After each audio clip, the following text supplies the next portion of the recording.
The number one question, without doubt, that teachers ask me about teaching writing is to really dive into the whole revision area, because it seems like that's where kids really stall. They get good ideas for writing, they get them down, and then they kind of want to be done with them. And we know as writers and teachers and educators that the real thinking begins with, have I said it clearly? And could I change something about it that would make it more clear? I could take something out, I could add something in. And kids just don't really enjoy doing that until they see the value of it.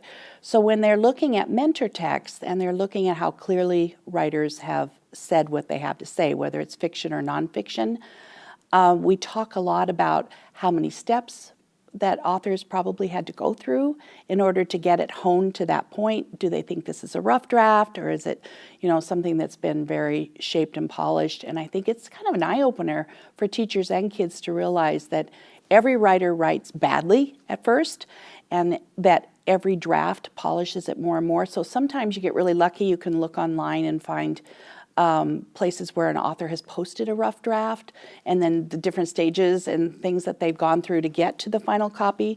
But usually in a mentor text, you can infer a lot of that. And I think what it helps kids see is that it is a process, and that you're not going to get the best writing, the most wonderful things they have to say, until they're willing to sit down and really rethink it and dig more deeply into it.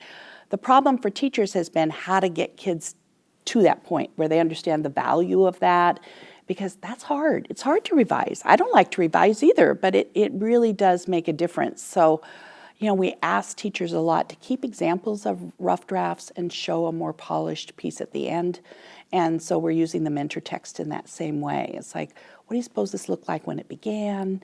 Now, what do you think? We look online, we see what the author has to say about it. It's very reinforcing, I think, for kids to realize even their mentors go through this same process. And they may not want to be a professional writer when they grow up, but everybody who writes goes through this process. And I think it helps reinforce that with them quite a bit.